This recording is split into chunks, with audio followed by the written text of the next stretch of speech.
أعوذ بالله من الشيطان الرجيم. بسم الله الرحمن الرحيم. قد سمع الله قول التي تجادلك في زوجها وتشتكي إلى الله والله يسمع تحاوركما إن الله سميع بصير. الذين يذاكرون منكم من نسائهم ما هن أمهاتهم إن أمهاتهم إلا اللائي ولدنهم وإنهم ليقولون منكرا من القول وزورا وإن الله لعفو غفور. والذين يجادلون من نسائهم ثم يعودون لما قالوا فتحرير رقبة من قبل أن يتماسا ذلكم توعدون به والله بما تعملون خبير. فمن لم يجد فصيام شهرين متتابعين من قبل أن يتماسا ومن لم يستطع فإطعام 60 مسكينا ذلك لتؤمنوا بالله ورسوله وتلك حدود الله وللكافرين عذاب أليم. إن الذين يحادون الله ورسوله كبتوا كما كبت الذين من قبلهم وقد أنزلنا آيات بينات وللكافرين عذاب مهين. يوم يبعثهم الله جميعا فينبئهم بما عملوا أحصاه الله ونسوه والله على كل شيء شهيد. ألم تر أن الله يعلم ما في السماوات وما في الأرض ما يكون من نجوى ثلاثة إلا هو رابعهم ولا خمسة إلا هو سادسهم ولا أدنى من ذلك ولا أكثر إلا هو معهم أينما كانوا ثم ينبئهم بما عملوا يوم القيامة إن الله بكل شيء عليم. ألم تر إلى الذين نهوا عن النجوى ثم يعودون لما نهوا عنه ويتناجون بالإثم والعدوان ومعصية الرسول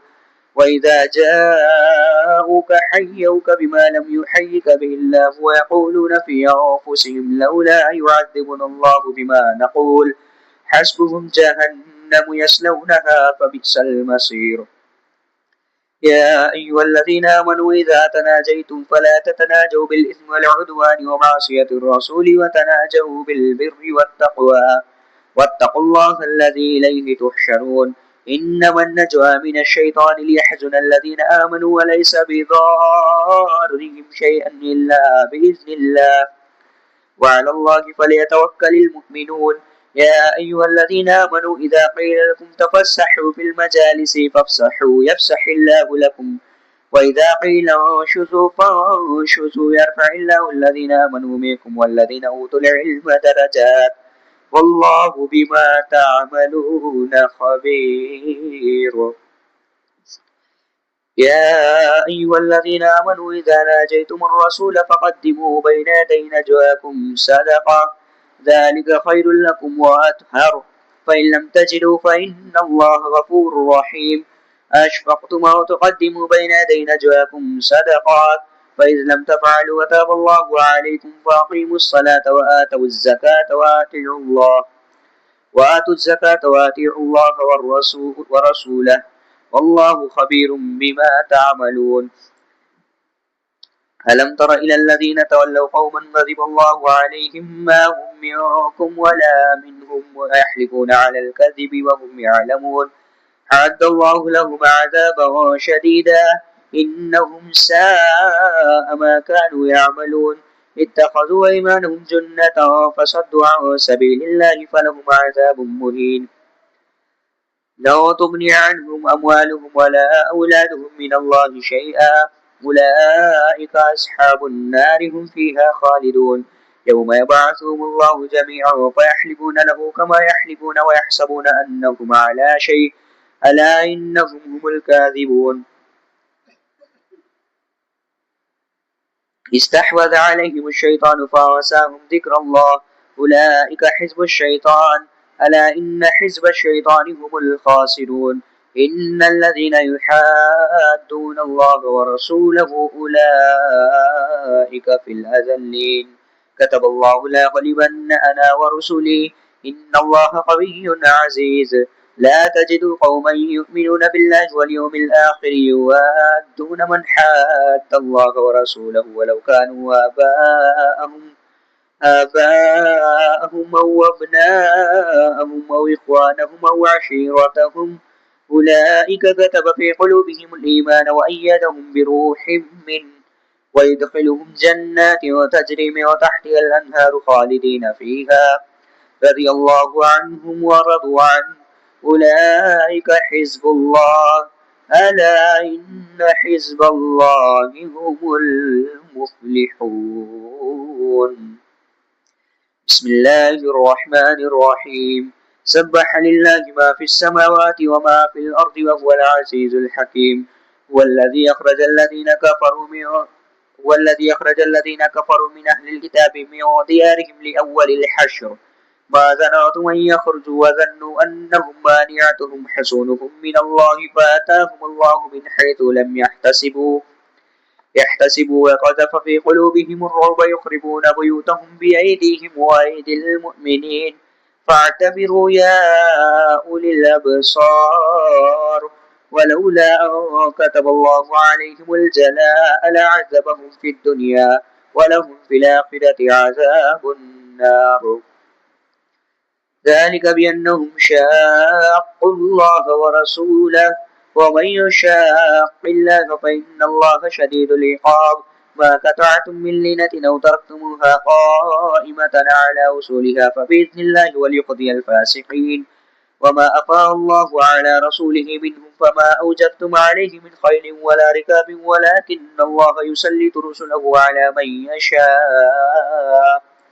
والله على كل شيء قدير ما أفاء الله على رسوله من أهل القرى فلله وللرسول ولذي القربى واليتامى والمساكين وابن السبيل كي لا يكون دولة بين الأغنياء منكم وما آتاكم الرسول فخذوه وما نهاكم عنه فانتهوا واتقوا الله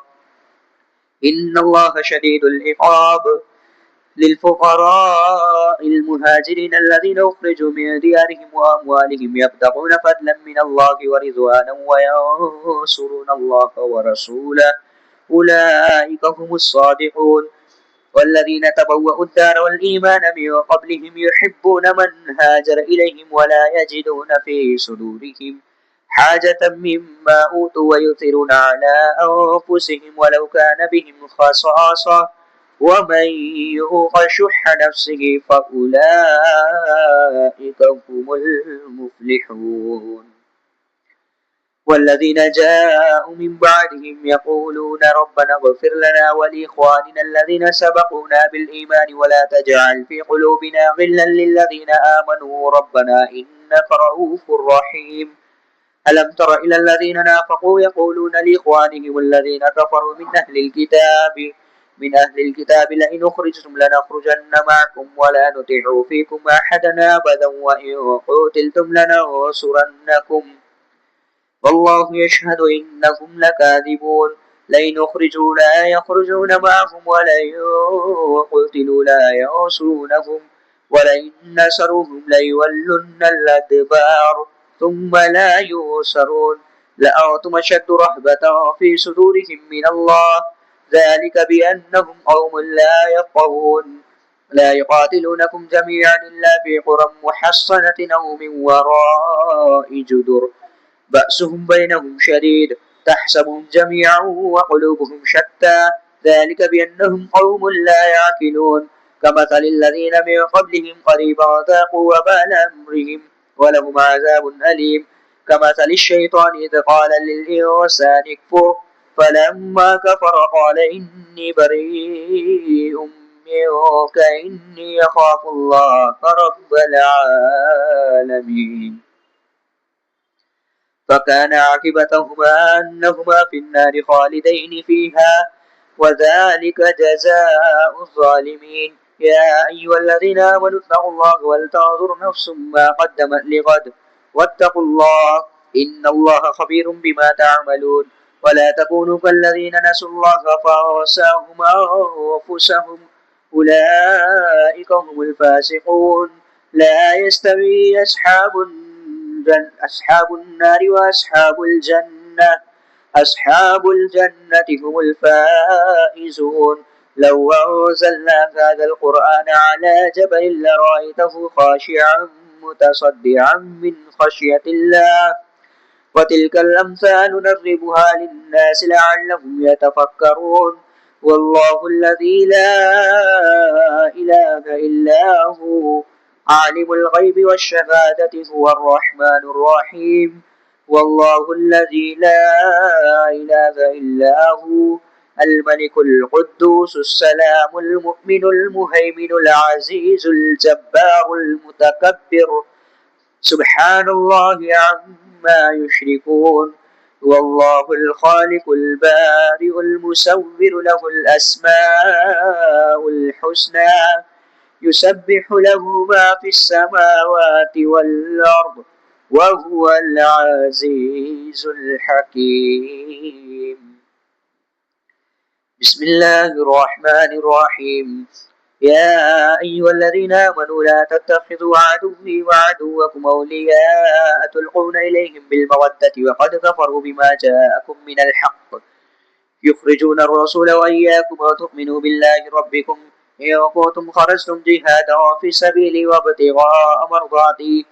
تسرون إليهم بالمودة وأنا أعلم بما أخفيتم وما أعلنتم ومن يفعله منكم فقد ضل سواء السبيل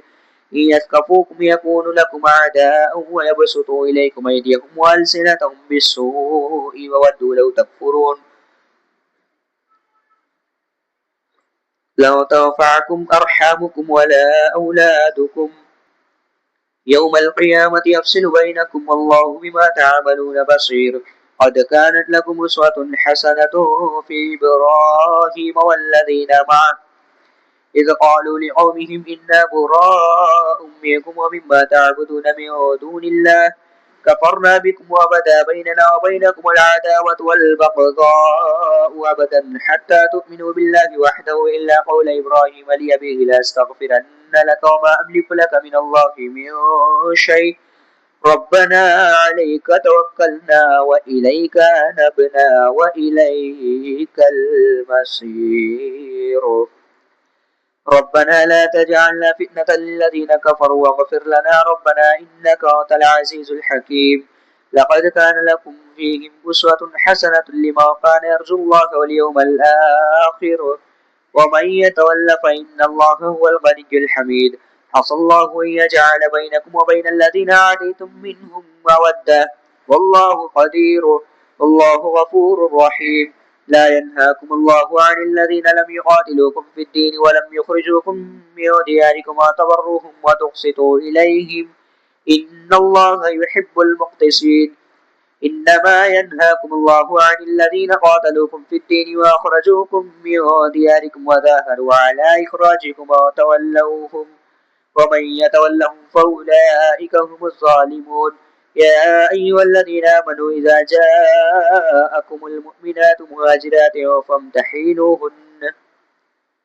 الله أعلم بإيمانهن فإن علمتموهن مؤمنات فلا ترجعوهن إلى الكفار لا هن حل لهم ولا هم يحلون لهن وآتوهم ما أنفقوا ولا جناح عليكم أن تنكحوهن إذا آتيتموهن أجورهن ولا تمسكوا بعصم الكوافر واسألوا ما أنفقتم وليسألوا ما أنفقوا ذلكم حكم الله يحكم بينكم والله عليم حكيم وإن فاتكم شيء من أزواجكم إلى الكفار فعاقبتم فآتوا الذين ذهبت أزواجهم مثل ما أنفقوا واتقوا الله الذي أنتم به مؤمنون يا أيها النبي إذا جاءك المؤمنات يبايعنك ألا يشركن بالله شيئا ولا يسرقن ولا يزنين ولا يقتلن أولادهن ولا يأتين ببهتان يفترينه بين أيديهن وأرجلهن ولا يعصينك في معروف فبايعهن واستغفر لهن الله إن الله غفور رحيم يا أيها الذين آمنوا لا تتولوا قوما غضب الله عليهم قد يئسوا من الآخرة كما يئس الكفار من أصحاب القبور بسم الله الرحمن الرحيم سبح لله ما في السماوات وما في الأرض وهو العزيز الحكيم. يا أيها الذين آمنوا لما تقولون ما لا تفعلون كبر مقتا عند الله أو تقولوا ما لا تفعلون. إن الله يحب الذين يقاتلون في سبيله صفا كأنهم بنيان مرصوص. وإذ قال موسى لقومه يا قوم لما تؤذونني وقد تعلمون أني رسول الله إليكم فلما زاغوا وزاغ الله قلوبهم والله لا يهدي القوم الفاسقين. وإذ قال عيسى ابن مريم يا بني إسرائيل إني رسول الله إليكم مصدقا لما بين يدي من التوراة ومبشرا برسول يأتي من بعده اسمه أحمد. فلما جاءهم بالبينات قالوا هذا سحر مبين. ومن أظلم ممن افترى على الله الكذب وهو يدعى إلى الإسلام والله لا يهدي القوم الظالمين. يريدون ليطفئوا نور الله بأفواههم والله متم نوره ولو كره الكافرون. والذي أرسل رسوله بالهدى ودين الحق ليظهره على الدين كله ولو كره المشركون. يا أيها الذين آمنوا هل أدلكم على تجارة تنجيكم من عذاب أليم تؤمنون بالله ورسوله وتجاهدون في سبيل الله بأموالكم وأنفسكم ذلكم خير لكم إن كنتم تعلمون. يغفر لكم ذنوبكم ويدخلكم جنات تجري من تحتها الأنهار ومساكن طيبة في جنات عدن ذلك الفوز العظيم. وأخرى تحبونها نصر من الله وفتح قريب وبشر المؤمنين. يا أيها الذين آمنوا كونوا أنصار الله كما قال عيسى ابن مريم للحواريين من أنصاري إلى الله قال الحواريون نحن أنصار الله فآمنت طائفة من بني إسرائيل وكفرت طائفة فأيدنا الذين آمنوا على عدوهم فأصبحوا ظاهرين. بسم الله الرحمن الرحيم. يسبح لله ما في السماوات وما في الأرض الملك القدوس العزيز الحكيم. هو الذي بعث في الأميين رسولا منهم يتلو عليهم آياته ويزكيهم ويعلمهم الكتاب والحكمة وإن كانوا من قبل لفي ضلال مبين وآخرين منهم لما يلحقوا بهم وهو العزيز الحكيم. ذلك فضل الله يؤتيه من يشاء والله ذو الفضل العظيم. مثل الذين حملوا التوراة ثم لم يحملوها كمثل الحمار يحمل أسفارا بئس مثل القوم الذين كذبوا بآيات الله والله لا يهدي القوم الظالمين. قل يا أيها الذين هادوا إن زعمتم أنكم أولياء لله من دون الناس فتمنوا الموت إن كنتم صادقين ولا يتمنونه أبدا بما قدمت أيديهم والله عليم بالظالمين. قل إن الموت الذي تفرون منه فإنه ملاقيكم ثم تردون إلى عالم الغيب والشهادة فينبئكم بما كنتم تعملون. يا أيها الذين آمنوا إذا نودي للصلاة من يوم الجمعة فاسعوا إلى ذكر الله وذروا البيع ذلكم خير لكم إن كنتم تعلمون. فإذا قضيت الصلاة فانتشروا في الأرض وابتغوا من فضل الله واذكروا الله كثيرا لعلكم تفلحون. وإذا رأوا تجارة أو لهوا انفضوا إليها وتركوك قائما قل ما عند الله خير من اللهو ومن التجارة والله خير الرازقين. بسم الله الرحمن الرحيم. إذا جاءك المنافقون قالوا نشهد إنك لرسول الله والله يعلم إنك لرسوله والله يشهد إن المنافقين لكاذبون. اتخذوا أيمانهم جنة فصدوا عن سبيل الله إنهم ساء ما كانوا يعملون. ذلك بأنهم آمنوا ثم كفروا فتبع على قلوبهم فهم لا يفقهون. وإذا رأيتهم تعجبك أجسامهم وإن يقولوا تسمع لقولهم كأنهم خشب مسندة يحسبون كل صيحة عليهم هم العدو فاحذرهم قاتلهم الله أنى يؤفكون وإذا قيل لهم تعالوا يستغفر لكم رسول الله لووا رؤوسهم ورأيتهم يسدون وهم مستكبرون سواء عليهم استغفرت لهم أم لم تستغفر لهم لن يغفر الله لهم إن الله لا يهدي القوم الفاسقين هم الذين يقولون لا تنفقوا على من عند رسول الله حتى ينفضوا ولله خزائن السماوات والأرض ولكن المنافقين لا يفقهون يقولون لئن رجعنا إلى المدينة ليخرجن الأعز منها الأذل ولله العزة ولرسوله وللمؤمنين ولكن المنافقين لا يعلمون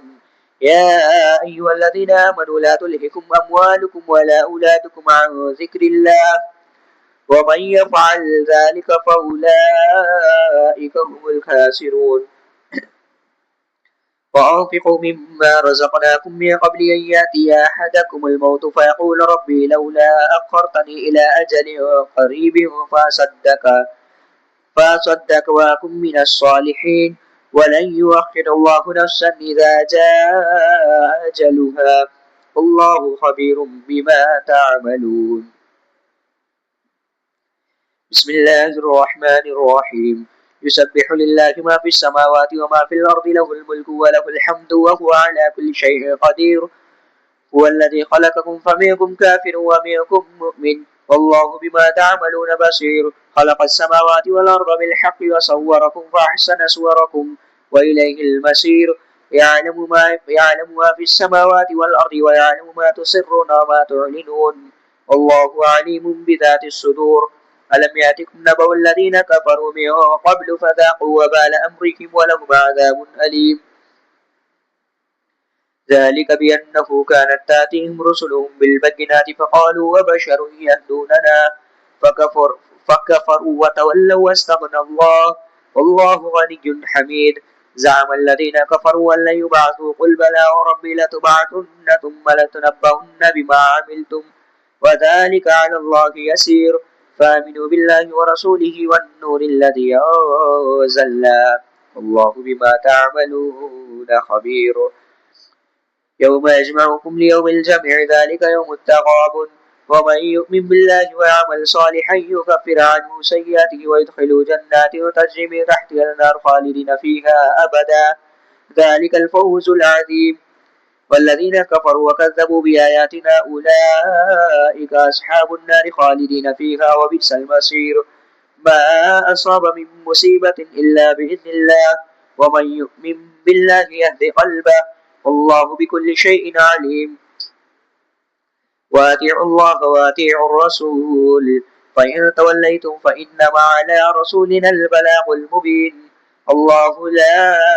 إله إلا هو وعلى الله فليتوكل المؤمنون يا أيها الذين آمنوا إن من أزواجكم وأولادكم عدوا لكم فاحذروهم وإن تعفوا وتصفحوا وتغفروا فإن الله غفور رحيم إنما أموالكم وأولادكم فتنة والله عنده أجر عظيم واتقوا الله ما استطعتم واسمعوا وأطيعوا وأنفقوا خيرا لأنفسكم ومن يوق شح نفسه فأولئك هم المفلحون إن تقرضوا الله قرضا حسنا يضاعفه لكم ويغفر لكم والله شكور حليم عالم الغيب والشهادة وهو شهادة العزيز الحكيم بسم الله الرحمن الرحيم يا أيها النبي إذا طلقتم النساء فطلقوهن لعدتهن وأحصوا العدة واتقوا الله ربكم لا تخرجوهن من بيوتهن ولا يخرجن إلا أن يأتين بفاحشة مبينة وعاشروهن وتلك حدود الله ومن يتعد حدود الله فقد ظلم نفسه لا تدري لعل الله يحدث بعد ذلك أمرا وإذا بلغنا أجلهن فأمسكوهن بمعروف أو فارقوهن بمعروف وأشهدوا ذوي عدل منكم وأقيموا الشهادة لله ذلكم يوعد به من كان يؤمن بالله واليوم الآخر ومن يتق الله يجعل له مخرجا ويرزقه من حيث لا يحتسب ومن يتوكل على الله فهو حسبه إن الله بالغ أمره قد جعل الله لكل شيء قدرا واللائي يئسن من المحيض من نسائكم إن ارتبتم فعدتهن 3 أشهر واللائي لم يحضن وأولاة الأحمال يجلهن أن يضعن حملهن ومن يتق الله يجعل له من أمره يسرا ذلك أمر الله ينزله إليكم ومن يتق الله يكفر عنه سيئاته ويعظم له أجرا أسكنوهن من حيث سكنتم من وجدكم ولا تضاروهن لتضيقوا عليهن وإن كن أولات حمل فأنفقوا عليهن حتى يضعن حملهن فإن أرضعن لكم فآتوهن أجورهن وأتمروا بينكم بمعروف وإن تعسرتم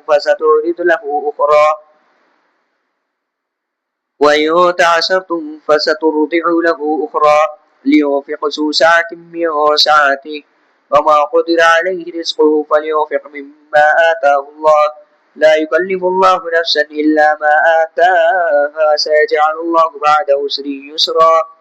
وكأي من قرية عتت عن أمر ربها ورسله فحاسبناها حسابا شديدا وعذبناها عذابا نكرا فذاقت وبال أمرها وكان عاقبة أمرها خسرا أعد الله لهم عذابا شديدا فاتقوا الله يا أولي الألباب الذين آمنوا قد أنزل الله إليكم ذكرا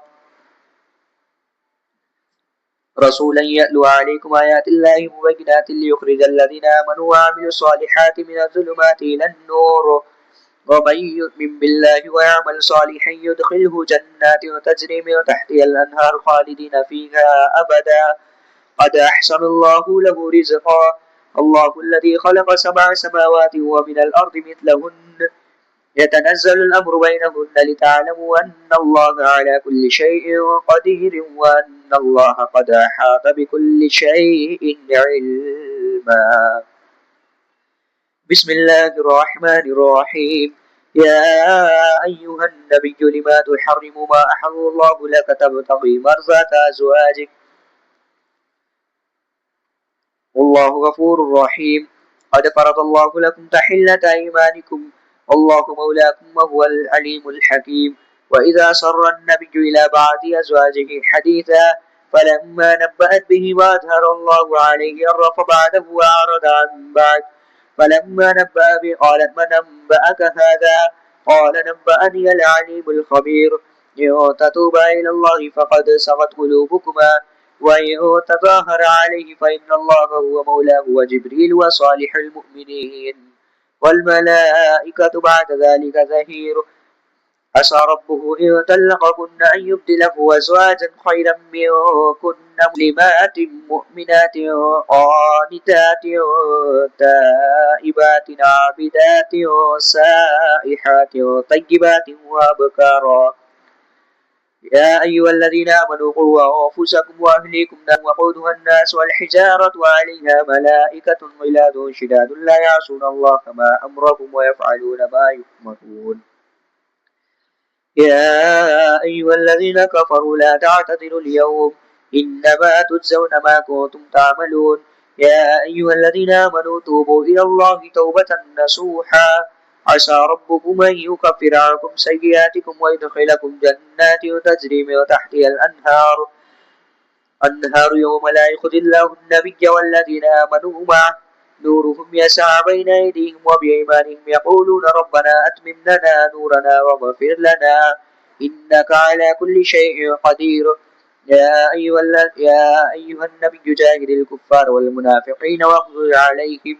ومأواهم جهنم وبئس المصير ضرب الله مثلا للذين كفروا امرأة نوح وامرأة لوط كانتا تحت عبدين من عبادنا صالحين فخانتاهما فلم يغنيا عنهما من الله شيئا وقيل ادخلا النار مع الداخلين وضرب الله مثلا للذين آمنوا امرأة فرعون إذ قالت رب ابن لي عندك بيتا في الجنة ونجني من فرعون وعمله ونجني من القوم الظالمين ومريم ابنة عمران التي أحسنت فرجها فنفخنا فيها من روحنا فنفخنا فيه من روحنا وصدقت بكلمات ربها وكتبه وكانت من القانتين. صدق الله العظيم.